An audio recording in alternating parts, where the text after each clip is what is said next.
তৃণমূল নেতা শেখ শাহজাহানের বাড়িতে ইডির অভিযান ঘিরে ধুন্ধুমার পরিস্থিতি, সন্দেশখালীতে দুষ্কৃতী তাণ্ডব। রাজ্য পুলিশের ডিজি এবং এসপিকে ইমেলে অভিযোগ ইডির, হামলার ফুটেজ পাঠিয়ে অভিযোগ এনফোর্সমেন্ট ডিরেক্টরেটের। গতকাল ওয়ারেন্ট নিয়ে তৃণমূল নেতা শেখ শাহজাহানের বাড়িতে তল্লাশিতে গেলে হামলা হয়, মারধর, গাড়ি ভাঙচুর, ইডি অফিসারদের মোবাইল, টাকা ও নথি ছিনতাই করা হয় বলে অভিযোগ। পূর্ব পরিকল্পিতভাবেই হত্যার উদ্দেশ্যেই হামলা করা হয়েছিল বলে অভিযোগ করেছে ইডি।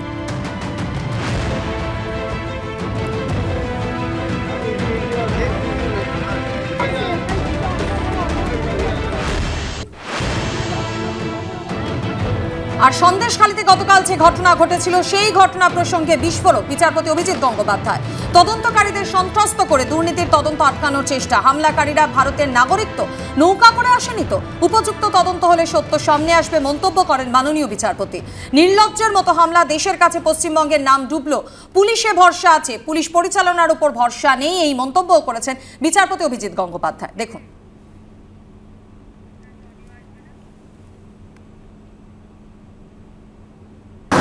এদেরকে টেরোরাইজ করে, এই অফিসারদের টেরোরাইজ করে দুর্নীতি আটকানোর একটা চেষ্টা হচ্ছে, দুর্নীতির তদন্ত আটকানোর দুর্নীতির তদন্ত আটকানোর চেষ্টা হচ্ছে। এটা নির্লজ্জের মতো কাণ্ড করা হয়েছে। পশ্চিমবঙ্গের নাম সারা ভারতবর্ষের কাছে ছোট করা হয়েছে। তাদের সঙ্গে অন্তত একজন মানুষ হিসেবে দেখা করা দরকার। এখানে বিচারপতি হিসেবে নয় বা অন্য কোনো পরিচয় নয়, আমি এসেছি একেবারেই মানবিক কারণ। এবং আমি আশা করব যে যাকে খুঁজতে যাওয়া হয়েছিল, আমি শুনলাম ওপরে নামটা শেখ শাহজাহান, সে আজ রাত্রি 12টার মধ্যে ইডি অফিসে এসে হাজিরা দেবে।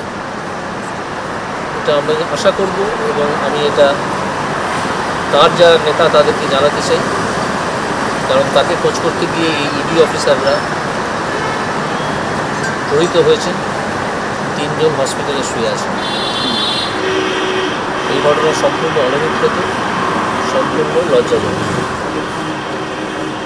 তো দেখা যাক তিনি আসেন নাকি অন্য কোনো পদ্ধতিতে আদালত, উপযুক্ত আদালত তাকে ইডির কাছে বা অন্য কোনো অথরিটির কাছে হাজির করে। আমার পুলিশের ওপর ভরসা আছে, কিন্তু পুলিশ পরিচালনার ওপর কোনো ভরসা আমার নেই। পুলিশকে যারা পরিচালনা করেন তারা একেবারেই নিজেদের স্বার্থে পরিচালনা করছেন। পুলিশকে যদি হাত খুলে কাজ করতে দেওয়া হয়, আমার মনে হয় এইসব দুর্বৃত্তদের থামিয়ে দেওয়া 3-4 দিনের বেশি সময় লাগে না। কনস্টিটিউশনাল মেশিনারি ব্রেকডাউন হয়েছে এই করে কেন রাজ্যপাল ঘোষণা করছেন না, আমি সেটা অত্যন্ত সচেতনভাবে করেছি। এখনও আমি এখানে দাঁড়িয়েও মনে করি যে এই রাজ্যে সাংবিধানিক ব্যবস্থা সম্পূর্ণ ভেঙে পড়েছে। না হলে কোনো রাজ্য সরকার দুর্নীতির তদন্ত আটকানোর জন্য কোটি কোটি টাকা ব্যয় করে না। আমি জানতে চাই, আমি আশা করব যে আমাদের মাটি মানুষের সরকার এইটুকু অন্তত প্রকাশ করবেন যে সুপ্রিম কোর্টে ছোটাছুটি করতে মোট কত টাকা, এই তদন্ত আটকাতে মোট কত টাকা তারা খরচ করেছে, এই হিসেব আমি জানতে চাই। যথেষ্ট সময় এসে গেছে এই স্টেটে যে কনস্টিটিউশনাল মেশিনারি সম্পূর্ণ ব্রেকডাউন করেছে সেটা ঘোষণা করা। এইভাবে মনোবল ভেঙে দেওয়া যায় না, এতে মনোবল বাড়ে।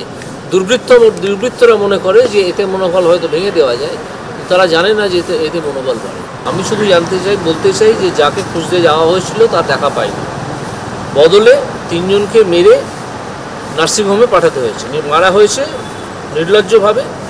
এটা পশ্চিমবঙ্গের নামটা ডুবেছে সারা ভারতবর্ষের সামনে। এবার সেই বীরপুঙ্গব ইডিতে এসে দেখা করবে এবং আমি আশা করব রাত্রি 12টার মধ্যে তিনি আসবেন। আমার তো একটা স্পেসিফিক প্রশ্ন আছে যে যাদেরকে লেলিয়ে দেওয়া হলো মারার জন্যে, তারা ভারতবর্ষের নাগরিক তো, তারা অন্য কোনো জায়গা থেকে নৌকোয় চড়ে এখানে এসে ঢোকেননি তো। যদি উপযুক্ত তদন্ত হয়, আমার ধারণা পুরো সত্যটাই বেরিয়ে আসবে এবং কারা কাকে আশ্রয় দিচ্ছে সেটা জানা যাবে। আমি তো দেখছি প্রথম থেকে যে সংবাদ মাধ্যম দুর্নীতির বিরুদ্ধে গলা খুলে কথা বলছে। আজকে এই দুর্নীতি আদালতের জন্য যতটা প্রকাশ্যে এসছে, তার চেয়ে বেশি প্রকাশ্যে এসছে মিডিয়া তাকে তুলে ধরেছে বলে। তা না হলে আঁতুর ঘরেই সেটা মরে যেতে পারত। এই মিডিয়াকে যে আক্রমণ করা হবেই, এই বিষয়ে তো আশ্চর্যের কিছু নেই। এই মিডিয়াকে আক্রমণ করা হবে এবং সভাপতি হয়েছে। মিডিয়াকে বারে বারেই আক্রান্ত হতে হয়।